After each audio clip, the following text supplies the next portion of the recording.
Now, NDE Radio, a weekly exploration of near-death experiences and similar encounters with the other side. Now, here's your host, Lee Witting. Welcome to NDE Radio with Lee Witting. Whether you're listening on TalkZone, by podcast, through the archives of our ad-free shows on our YouTube channel, or by connecting through our Facebook page.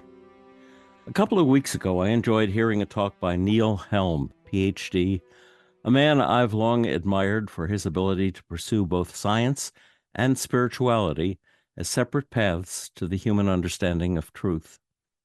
He gained this gift as the result of a near-death he experienced when he drowned at age 5. Neil Helm's first career of over 40 years was as a space scientist in commercial, government, and academic research centers.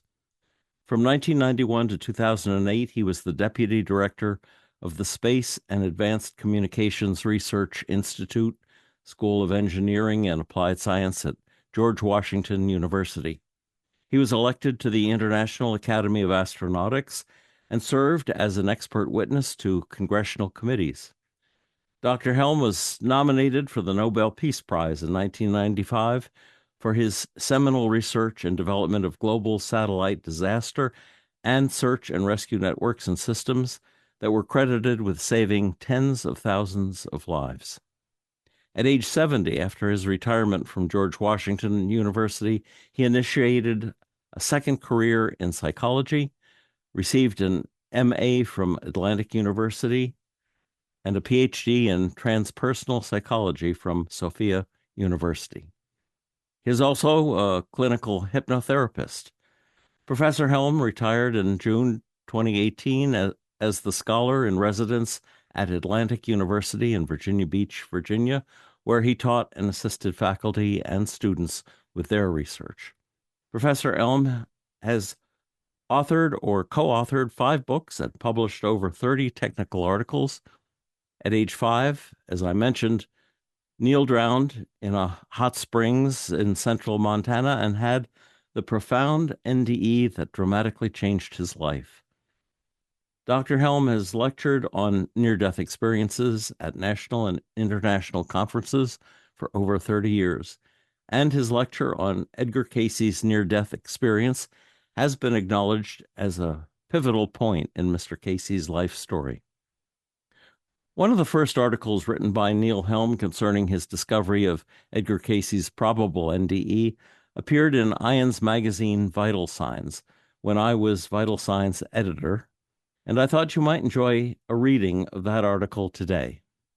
At the end of today's show, I'll let you know where you can see Neil's YouTube talk of June 22nd, 2025, where he mentions, among other things, how astronaut Edgar Mitchell saw the face of God from a portal on Apollo 14, and how Edgar Cayce mentioned having had a setback lifetime as a riverboat gambler and womanizer.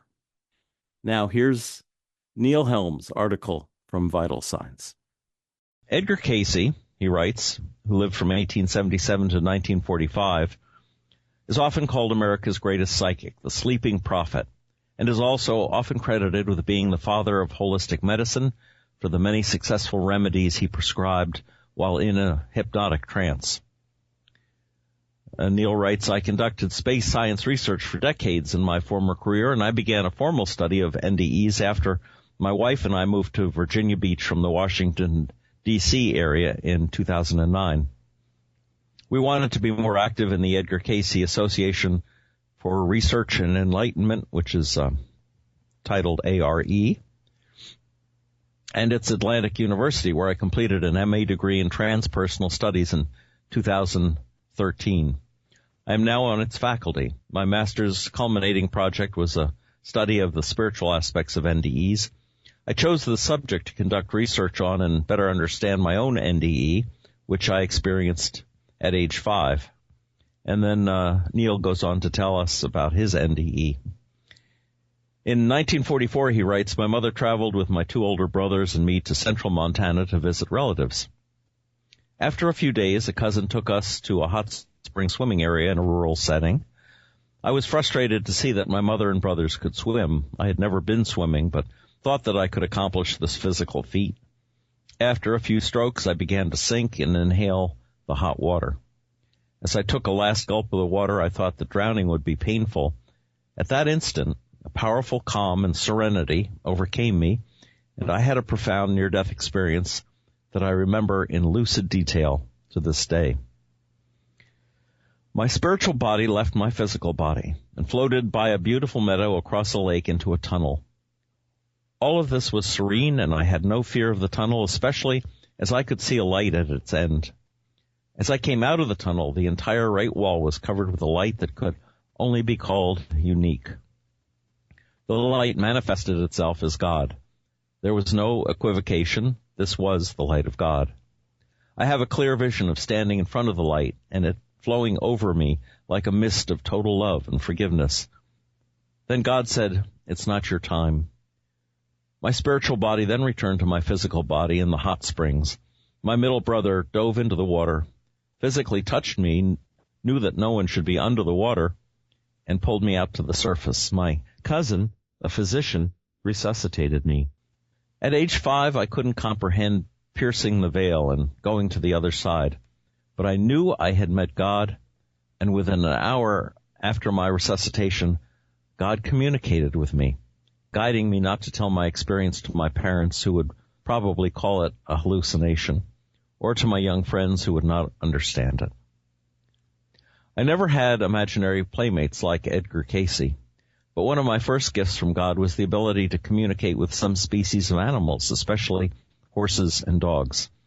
In addition to my inner knowing and ongoing conversations with God, he asked me if I wanted additional psychic gifts like telepathy, clairvoyance, and precognition, the ability to look into the future and to better understand past events. While I didn't understand it all, I just opened myself to God, and as I began to acquire these gifts, God made it clear that I was to use them only to His honor and to help humankind. No horse races. I didn't tell anyone about my NDE until I was 31 years old, when I discovered in 1975 that Dr. Raymond Moody had just finished a book about NDEs titled Life After Life. After reading the book and finding people who were interested in NDEs, I began to do more investigating of NDEs and those people who have had extraordinary spiritual experiences. Edgar Cayce's name quickly appeared, and I read Thomas Surgrew's There's a River and other books about this incredible man.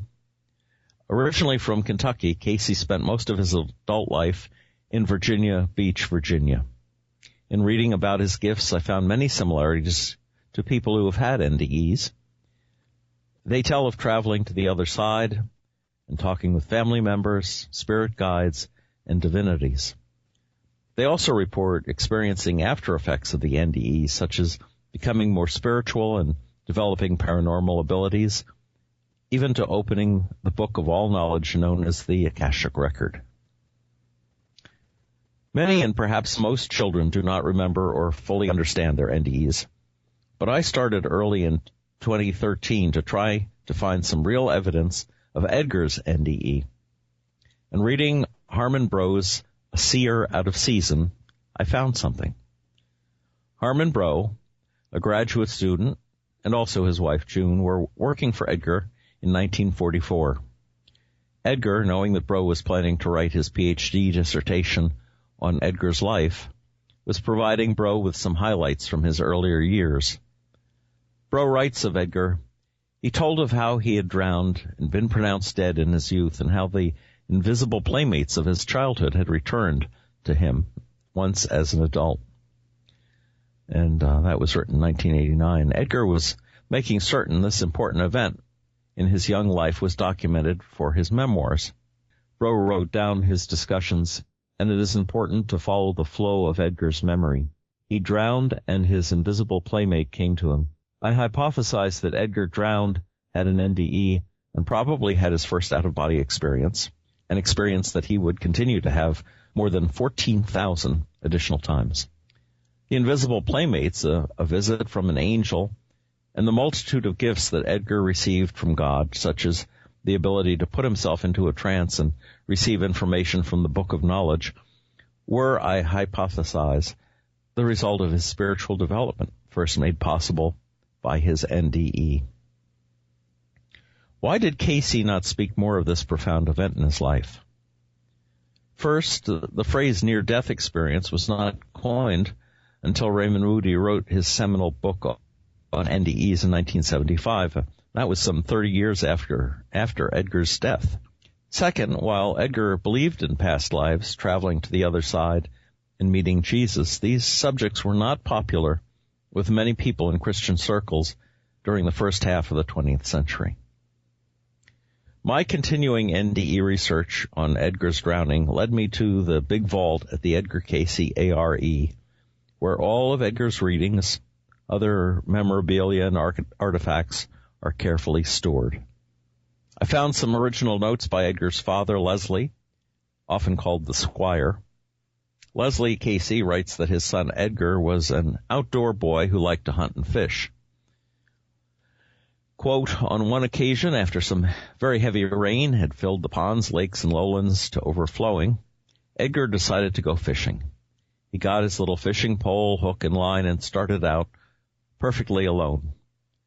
While Leslie did not date this story, he implied that little Edgar was quite young, I suspect around age 5, similar age-wise to my own NDE. The heavy rain had caused Edgar's favorite pond to overflow onto a generally shallow area where some small fish were stranded. Edgar put down his pole and was happily wading out into the shallow water and just picking up the small fish and tossing them onto the bank. However, in his enthusiasm, Edgar ventured towards what was a deep hole some 10 to 12 feet deep. He slipped down the steep sides of the hole. Edgar had to stick his hands and feet in the muddy side of the hole to try and pull himself out. Luckily, a hired man on the farm came along with horses and a wagon of logs or rails. He saw the fishing pole, fish along the bank, and Edgar's hat floating in the water, and he knew that he, Edgar, was about to be drowned, or had been. Leslie, writing about these memories for the newspapers, was trying to tell the story of how little Edgar was strong and resourceful. So he wrote that Edgar was coughing water and was out of the hole when the hired man grabbed his hand and pulled him out. But I suspect that Edgar had in fact drowned, and the hired man pulled him out, applied simple resuscitation skills that were generally known, and brought the boy back to life. Remember, Edgar told Harmon Brough, quote, he had drowned and been pronounced dead in his youth, unquote. The hired man loaded Edgar onto the wagon and took him back to his mother. Leslie then wrote that Edgar's mother was frightened by hearing what had happened and what he had seen. I suggest that Edgar was telling his mother about his drowning and what he had seen as part of his NDE. After reading hundreds of NDE accounts, I am comfortable with the idea that Edgar's remarkable life is the result of his meeting God, perhaps in the form of Jesus, during his NDE. After his experience, Edgar asked for his own Bible and opened himself to God. All of Edgar's gifts and abilities followed. Soon after his experience, Edgar was visited by his invisible friends. Later, an angel came to him in the garden. He could sleep on a book and acquire the knowledge within. Similar experiences are often related by children who have had an NDE. Edgar's more dynamic gifts, such as putting himself in a hypnotic trance where he could acquire the knowledge to look into past lives and future events, are spectacular in their scope, but nonetheless similar to psychic gifts others have received. Edgar understood this and told Brough, quote, I don't do anything you can't do, unquote. Having an NDE seems to be a rapid way of traveling to the other side and meeting God. However, it is not the only way to have this sacred experience. Edgar said, you can do it in dreams. I know people who are able to have an intimate relationship with their God through dreams, meditations, and prayers. We are all special children of God, doing His and our mission in many unique and different ways. And that's the article from Vital Signs, Spring and Summer 2014 issue. Now, we mentioned Raymond Moody, and Raymond Moody was one of the founders of IANDS. And from a Vital Signs issue of the summer of 2011, we did an interview with Raymond, and I just wanted to read one question and his response to it. This was directed to Raymond Moody. What do you find most interesting in the field of NDE studies? How have your family and friends reacted to your interest in this field? How have you integrated what you have learned from NDEs into your religious views, your scientific views, your views of reality?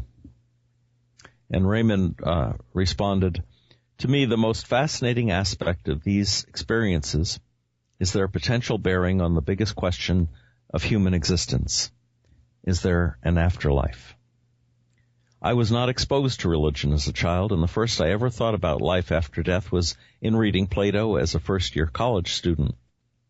As I said at the beginning of Life After Life, my background interests were in logic, philosophy of language, and ancient Greek philosophy.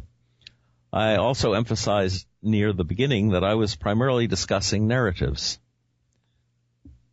or verbal accounts. And I emphasized that these narratives were not evidence, which he puts in quote, especially not scientific evidence of an afterlife. Regrettably, all those vital facts got overlooked in the enormous wave of popular and professional interest in these experiences that swept the world after Life After Life was published in 1975. The afterlife remains the most important philosophical question, but it is not yet a scientific question. I have kept insisting on this because it is a truly crucial point. Thus far, the question of an afterlife is still a conceptual question. That is, it requires logical reasoning about concepts, not scientific methods. I believe that people will be waking up to this pretty soon, and it will transform the landscape of rational study of life after death. Really interesting quote from Raymond Moody. This is published anonymously. I crashed my bicycle when several friends and I were playing Follow the Leader, and we were jumping over a manhole cover. I flipped over and landed on my head. I can remember leaving my body and seeing myself on the ground. There was no pain, but I felt panic because I didn't understand what was going on. Instantly, I went to the second story of my house and tried to get my grandma's attention. It was odd because when I was at the window trying to get her attention, she looked at me, but it felt like she didn't see me. Then she went outside and saw me on the ground. It was almost as though she heard me outside the window. Once she saw me, I was instantly back in my body. When we went to the hospital, the doctors checked me out. I was young, so I can't really describe what they checked, but I do remember the doctor telling me he couldn't believe that all I got was 2 black eyes and no brain damage. Since then, I see beings that visit me. I don't know if what happened to me is the reason, but the beings are beings of light, and they tell me odd things. I try and hide from them, but they appear out of nowhere. I try to ignore them. If I repeated the things they tell me, you would think I was crazy, so I totally ignore them and the things they tell me. But I've had out-of-body experiences since then. I'll see myself sleeping and go back into my body and wake up, but won't be able to move for 1 or 2 minutes. And then he ends by saying, I feel like I'm screaming, but no sound actually comes out of my mouth. There is another story which you might find interesting. This one is also from the summer 2014 issue of Vital Signs. Blood Flow is at the Heart of It by Cecil Hersher. I was thinking about this while reading the book. Well, I should say first, Cecil Hersher is a physician, storyteller, and actor. After immigrating to Canada in 1974, he maintained his links with his birth country, South Africa, by bringing Education Without Borders into realization with his wife, Ruth. He writes, I was thinking about this while reading the book Consciousness Beyond Life, The Science of the Near-Death Experience by Pim van Lommel, MD. In 1971, I was in London, England, with my wife, Ruth, and my mother and father. We were en route to Cleveland, where my dad was booked for a heart bypass operation. He had a long history of coronary artery disease and was being gradually weaned off his medication while traveling to the United States. It was a Saturday afternoon when Ruth and I left my parents in their hotel room. They were going to rest before having supper with cousins, and we were going to fill in some time before going to the theater. There was still a few hours to go, and we decided to window shop in a square close to the hotel. Later, my plan was to practice judo at a nearby London dojo while Ruth was going to do some serious shopping. We arranged that we would meet at the theater after we had split up. As we were walking around the square, peering into windows and gawking at the various displays, I accidentally bumped into someone who was doing the same thing. It was my father. He had also seized the opportunity to walk around the same square before his dinner. Totally unaware of each other, we had bumped our bodies together. We laughed, hugged, kissed, and said goodbye once again before going our separate ways. Ruth went shopping, and I ran off to my judo practice. Judo is a martial art based on respect and utilization of your opponent's energy to defend against attack. During practice, you are obliged to hit the mat with the palm of your hand to indicate submission, at which time your partner ceases any further action. On this occasion, my partner had me in a chokehold. Usually I submit immediately, but for some unknown reason I resisted. Suddenly I was floating up a tunnel towards an opening of brilliant white light. Peering down towards me over the circular rim of the opening were human figures. I couldn't recognize them. They were distant and vaguely translucent. I was totally at peace and tranquil. Then, just as suddenly, I was lying on the mat with concern around me. I had briefly lost consciousness. I stood up with no ill effects and completed the practice session. I met Ruth at the theater and saw yet another running of Agatha's play, The Mousetrap.